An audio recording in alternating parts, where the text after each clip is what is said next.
Salut, c'est Florian, bienvenue dans cette nouvelle vidéo. Dans cette vidéo, je vais te présenter les 5 meilleures actions de croissance pour compte titre à vendre ce mois-ci. Pourquoi à vendre? Eh bien tout simplement parce qu'on a eu énormément d'actions de croissance sur compte titre qui ont extrêmement bien performé sur le mois de juillet 2023. Nous voilà en août et nous voilà dans le besoin de revendre certaines actions peut-être pour réinvestir sur d'autres. Si jamais c'est ton cas, si jamais tu souhaites revendre certaines actions, il vaut mieux, je pense en tout cas, revendre celles qui ont connu récemment une très forte croissance et qui sont donc potentiellement surévaluées ou en tout cas qui ont un PER un petit peu plus élevé qu'elles ne l'avaient le mois précédent. Et donc, personnellement te recommanderais de revendre ces actions-là. Ça n'est évidemment pas un conseil en investissement, ça doit s'adapter à ta situation. C'est simplement mon propre avis et ce que je ferais personnellement si ma stratégie m'autorisait à revendre. Malheureusement ou heureusement, ma stratégie ne me l'autorise pas. Je ne fais qu'acheter et je revendrai peut-être un jour ou peut-être pas. En tout cas, pour l'instant, ça n'est pas du tout dans mes plans. Mais si jamais tu souhaites revendre certaines de tes actions, ça serait les 5 actions de croissance pour compte titre qui seraient les plus intéressantes à revendre. On va commencer avec la cinquième, donc la moins intéressante des 5, qui est déjà très intéressante parce que c'est Microsoft et qu'elle a fait plus 4,6% sur le mois de juillet. Donc 4,6% de croissance en un mois, c'est une énorme performance. C'est pour ça qu'elle est intéressante à revendre, mais tu vas voir qu'on a encore 4 actions plus intéressantes que ça à revendre ce mois-ci. Donc Microsoft, plus 4,6% sur le mois de juillet 2023 et plus 976% sur les 10 dernières années. Ensuite, en quatrième position de ce classement, on a Meta, donc le groupe de Facebook, Instagram, WhatsApp et également Messenger, bien sûr. Donc Meta qui a fait plus 5,7% sur le mois de juillet 2023 également et plus 1010% sur les 10 dernières années. Donc elle a fait x11 sur les 10 dernières années et plus 5,7% le mois dernier. Donc d'excellentes performances à court terme, à moyen terme et à long terme. C'est une entreprise sur laquelle j'investis comme toutes celles que je te présente et que je compte détenir sur le long terme. Donc malgré cette forte hausse ce mois-ci, je ne la revendrai pas. Mais si tu as besoin de te dégager du cash sur ton portefeuille, ça peut être intéressant de la revendre comme les 4 autres que je te présente dans cette vidéo. En troisième position, on a l'action Tesla que je te présente quasiment tous les mois sans exception parce que c'est soit une des plus intéressantes à acheter, soit à revendre. Donc Tesla plus 7,9%, 7,9% de croissance sur le mois de juillet 2023, donc quasiment 8%, c'est énorme, et plus 3105% sur les 10 dernières années, soit un petit x32 en 10 ans, ce qui est pas mal du tout non plus. Ensuite, on a Adobe qui a fait plus 8,5%. Donc Adobe, c'est l'éditeur de logiciels que tu as probablement sur ton PC et peut-être même sur ton téléphone, je ne sais pas. En tout cas, Adobe plus 8,5% sur le mois de juillet, c'est pareil, c'est une excellente performance. Et sur les 10 dernières années, on est à plus 988% pour Adobe, donc 1 x 10 également, quasiment x 11 sur Adobe.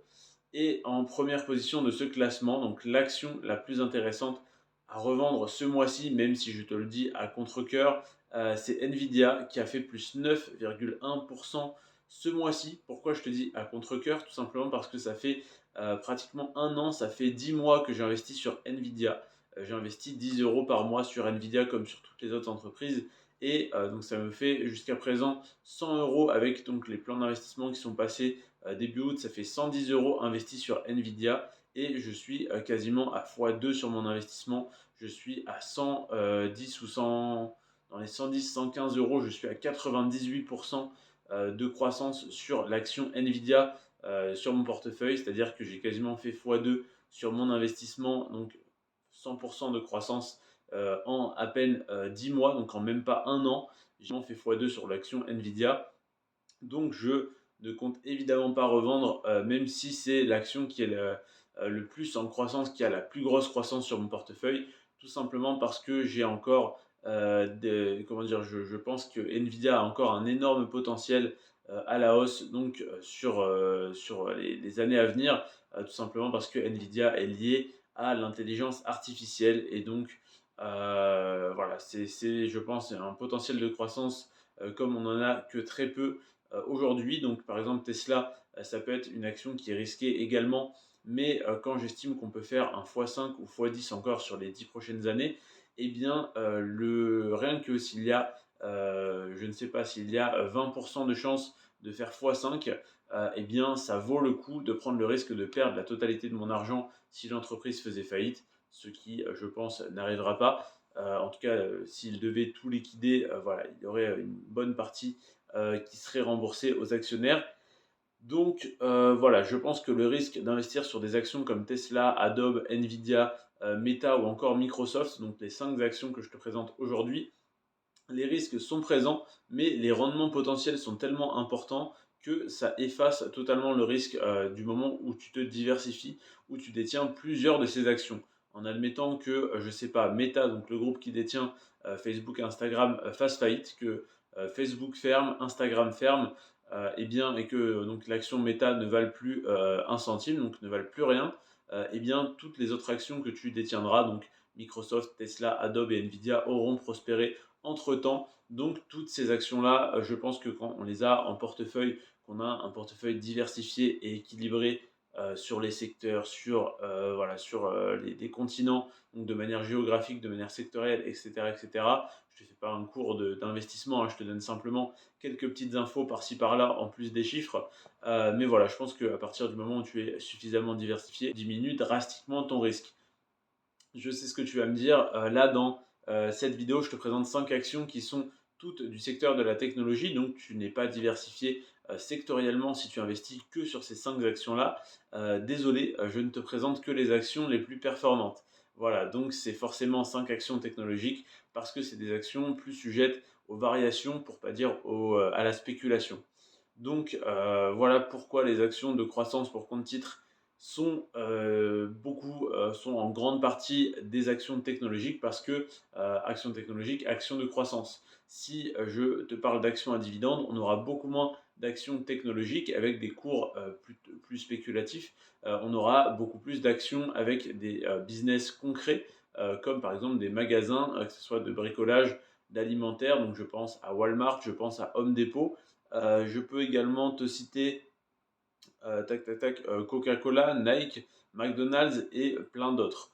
Donc voilà pour cette vidéo. Donc on a Nvidia, Adobe, Tesla, Meta et Microsoft qui peuvent être intéressantes à revendre ce mois-ci si tu as besoin de te dégager du cash. Personnellement, je ne les revendrai absolument pas parce que je pense que toutes ces actions-là ont un potentiel de croissance absolument monstrueux à l'avenir et je suis très heureux d'investir dessus, d'être en très forte plus-value sur chacune d'entre elles et de continuer à les détenir parce que ce n'est pas parce que je suis à plus 20, plus 30 ou même plus 100% sur certaines de ces actions, c'est-à-dire je suis à x2 quasiment sur Nvidia, ça n'est pas pour autant que je vais la revendre aujourd'hui, tout simplement parce que je crois encore en cette entreprise sur les années à venir. Et donc, si je ne t'ai pas convaincu de revendre ces actions, c'est normal parce que je n'en suis pas convaincu personnellement. Et il faut savoir que la vidéo voilà, je devrais te sortir demain, ça serait le top 5 des actions de croissance pour compte titre à acheter en août 2023, ce qui donc te paraîtrait plus logique parce que je ne te recommande de ne rien vendre mais de tout acheter.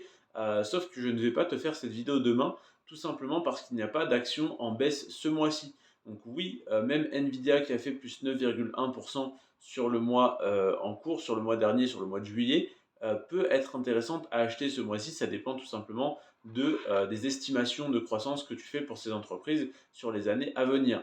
Donc je vais te donner les 5 actions que j'aurais dû te proposer dans la vidéo de demain, mais qui ne me paraissent pas logiques à te proposer dans la vidéo de demain, étant donné qu'il n'y en a aucune qui est en baisse, ou ne serait-ce qu'en stagnation. Donc on a Alphabet qui a fait plus 1%. Alphabet, pour bien le prononcer. Merci Idriss Aberkan, je ne savais pas que ça se prononçait Alphabet. Donc Alpha pour Alpha, donc comme Alpha, Oméga, je ne sais plus les termes, mais c'est le premier ou quelque chose comme ça. Et Bet pour Paris, BET. Donc le pari sur, je ne sais plus, non, c'était pas premier, mais voilà, c'est le pari sur le numérique ou quelque chose comme ça, le nom Alphabet. Donc Alphabet-C, Alphabet, c'est l'entreprise qui détient Google. Ensuite, on a Amazon qui a fait plus 2,1%. donc que tu peux également revendre si tu souhaites prendre ta plus-value de 2,1%, mais qui, je pense, est beaucoup plus intéressante à acheter au vu de la croissance qu'elle a sur le long terme. Parce que je ne te l'ai pas dit pour Nvidia, mais Nvidia a fait plus donc 9,1% en juillet 2023, mais également plus 12 373% sur les 10 dernières années. C'est assez impressionnant. On a également donc Alphabet plus 1% sur le mois dernier et plus 432% sur les 10 dernières années. Amazon 2,1% le mois dernier et 770% les 10 dernières années. Netflix plus 2,8% le mois dernier et plus 1081% sur les 10 dernières années. AMD, donc Advanced Micro Devices, plus 3,2% le mois dernier et plus 4071% sur les 10 dernières années. Et Apple, plus 3,6% sur le mois de juillet et plus 1120% sur les 10 dernières années, soit un petit x12, un peu plus que x12. Donc voilà pour cette vidéo sur les actions de croissance pour compte titre qui étaient en hausse ce mois-ci, donc qui peuvent être intéressantes à revendre selon ton profil et ta stratégie. On se retrouve donc pas demain pour le top 5 des actions de croissance à acheter, donc actions de croissance pour compte titre à acheter, parce que je t'ai cité les 5 actions que j'aurais dû mettre dans la vidéo de demain, mais je ne trouve pas nécessaire de faire une vidéo étant donné que ces actions sont également en hausse, donc aucune d'entre elles ne représentent une excellente opportunité à l'achat, mais toutes peuvent être intéressantes à acheter selon ta situation. Un petit peu subtil à comprendre, mais c'est très important de le préciser. J'ai donc fini les 4 vidéos que j'ai réduit, que j'ai condensées en 3 vidéos sur les actions pour compte titre, donc sur les actions de croissance, pardon, donc PEA et compte titre. Et maintenant, on va parler des actions à dividendes pour PEA et pour compte titre. Donc, demain et après-demain, je te présenterai les deux top 5 d'actions à acheter et à vendre pour PEA. Et dans 3 et 4 jours, je te présenterai les top 5 d'actions à dividendes pour compte titre à vendre et à acheter. Et ensuite, on passera au bilan mensuel. Donc, bilan mensuel au pluriel parce qu'il y a le bilan mensuel de ma chaîne YouTube, ou plutôt de mes 2 chaînes YouTube, parce que j'en ai une deuxième qui est Florian Frontalier Suisse. Ensuite, le bilan mensuel de mon PEA, de mon compte titre, de mes crypto-monnaies, ainsi que le bilan mensuel complet de mon patrimoine. Voilà donc pour ce top 5, pour ce top 5 qui s'est transformé en top 10. Je te remercie si tu es resté jusqu'à la fin de cette vidéo. Je t'en prie, si tu n'es pas resté jusqu'à la fin, tu n'entendras pas ça, mais il n'y a pas de souci. Si voilà, tu prends juste les informations, tu as raison. C'est pour ça que je fais cette vidéo. Je te remercie en tout cas d'avoir cliqué dessus, de l'avoir regardé. C'était Florian et on se retrouve donc demain pour le top 5 d'actions à dividendes pour PEA à vendre ce mois-ci en août 2023. C'était Florian sur ce Prends soin de toi et de tes finances. Ciao.